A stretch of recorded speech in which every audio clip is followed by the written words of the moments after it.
We are in the home stretch of the 2024 campaign season with voters heading to the polls on Tuesday. Joining us now for a look at the mood of the country ahead of the election, Harvard University's Arthur Brooks, American Enterprise Institute President Emeritus. He's a columnist for The Atlantic, a podcast host, and author of Build the Life You Want. Thanks for joining us. Nice to see you. And you point out that it is, we're almost there, and that the mood is, you would characterize it as somewhat dark, but we really should put it in perspective. Yeah. It's election. It doesn't directly impact our day-to-day lives like family matters and work matters sure. and everything else. So you need to keep it in perspective. But when I look at the big picture, I think of previous periods, Arthur, that periods of complete tumult followed by some really good periods of togetherness and a feeling of that the country is together. It's happened before. I don't remember the Eisenhower years, but I was close enough. I think I was born in that. And then I remember the 70s, the 60s, 70s that were so tumultuous, but then I remember the 80s. Right. We go through these things. I mean, this is just the way that this works. And look, there are no elections that are not bitter. This is how competition works, and we have to keep this in perspective. We, as Americans, we're so lucky because we live in a culture characterized by competition, and we love it. The free enterprise system brings us wonderful things in innovation and what we talk about on Squawk Box. That's because of competition. In politics, we call it democracy. We don't want uncontested elections and 20-year runs with nobody actually running for office. And the cost of that is that we disagree with each other. I want more of this, you want more of that, and we duke it out is the way that it comes. Now, the key thing is not letting it ruin your life, is remembering what really matters is not the competition, but what you go home to, which is the love of your family, love of God, the things that we really care about. Those are the non-competitive spaces. We can't let that get crowded out. I mean, there are people that, like my son will tell me how bad certain things about the Reagan years. When I go, son, someone read a chapter. Right. They didn't in a history book. In a history book, and that's what they came. And maybe there were certain people, certain pockets of society that didn't do well. But as I remember the 80s and 90s, and even the Bill Clinton 90s, that was a time that didn't seem like now. And I'm wondering if we ever really can get back to that with how crazy there's a lot of things in society are right now. And people have said the things that we used to think were awful are now accepted. Things that we used to were accepted, we now think are awful. It's almost upside down. Will that ever go back to normal? That dynamic has always been the case, where things are turning upside down one after the other, and we look back with a little bit more fondness. There's a phenomenon in social psychology called fading affect bias. That's where you learn from the past, and so you remember it as better than it was.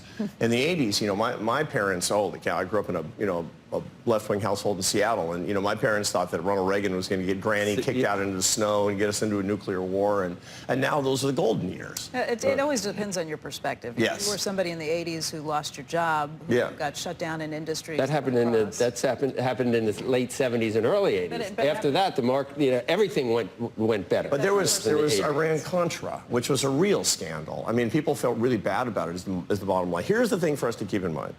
We've gone through worse. We will go through worse. We'll have times of relative quiet compared to this, but America keeps going.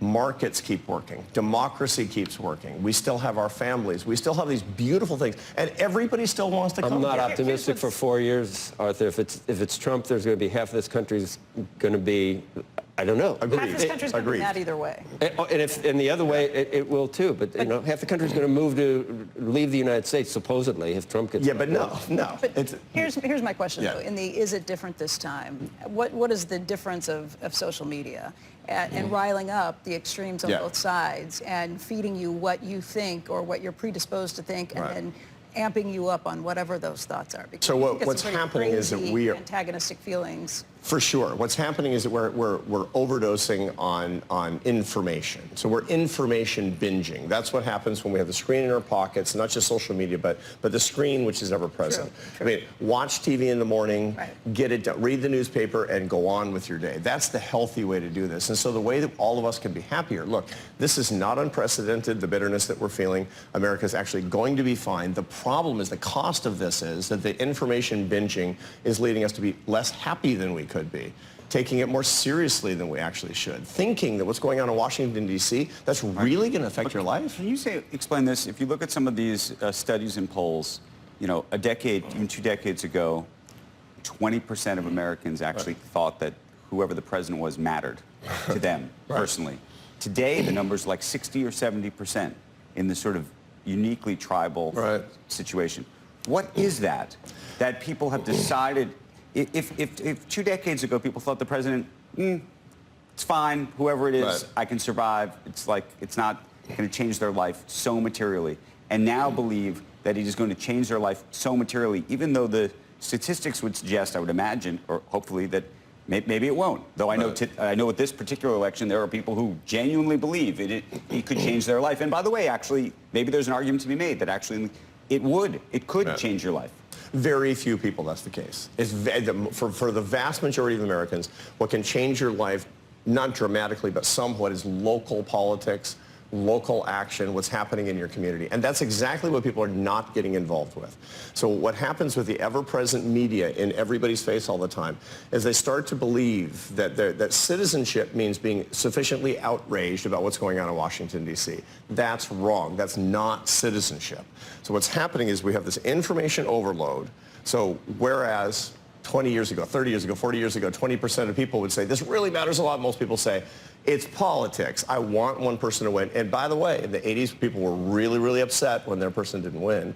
They just didn't see it all day long. And so they weren't being tortured by this constantly, being given this idea that if they don't pay sufficient attention, something might go wrong. That's what happens when you binge media. But isn't part of what's happening? But both sides have the things that they're most worried about. There's people worried about reproductive rights, and on the other hand, there's people worried that their cities are being overrun by people that are paying to live in hotels. So it's actually where I was going to go with this. And then there's crime that people, in a very and then there's interesting people way. with inflation that can't, their paychecks don't go. But that's where I was going to go with this. To me, the distinction, and maybe is that there is a real greater impact on a very local basis. Meaning, if you are a woman today, that's a very local issue for you. And I'm not talking about state I knew issues. you were I'm talking saying, about that. That's a real issue that will then do the other demonstrably side. has changed your life. Hold on.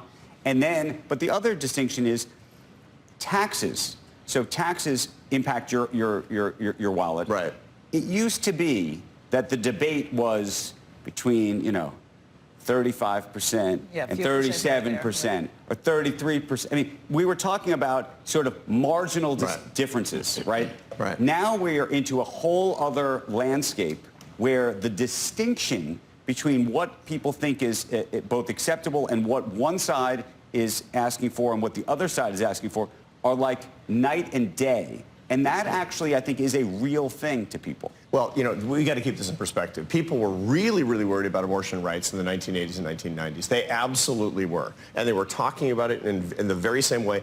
And groups were fundraising on this. They're going to take away your rights forever. That's how they were talking about it. Now, what happens is we tend to coalesce around certain sets of values and policies that most people want. Taxes. Taxes were wacky if you go back to the 1950s and 1960s with 90% marginal rates and crazy carve-outs. And if you had a creative accountant, you didn't have to pay it. And now simply what's going on is that we're going back. We've had this relative period of consensus around 37, Arthur, 39. 10 cities in some of our greatest, formerly greatest cities. Yes. And, in a drugstore, you need to ask someone to come over to open up the razor blades so that you take them. There is a lot of crime, a lot of... There is, but if you're living where most people live around the country, the CVS is the CVS. It's the same as it was last year. Most people, what's going on, people are really upset because they see images of something far away. So that's social media again. Not just social media, it's too much of everything. Look, here's the deal. We're going to have an election. For half the country, it's going to be a bummer. For half the country, it's going to be a relief. Got it. What do you do today? Turn off media. Go love your kids. Call a friend. Say your prayers. Do the stuff that's always been there, that always should be there. Exercise, because your life is your life. And then say, God bless America, where we can have these crazy elections and we can have these arguments, but no matter what, I've still got my family, I've still got my job. For now. No. Arthur, thank you. Thank you. Okay. Thanks, Arthur. Feel better? A little, but I wish you'd stay the rest of the show. It's And then, like,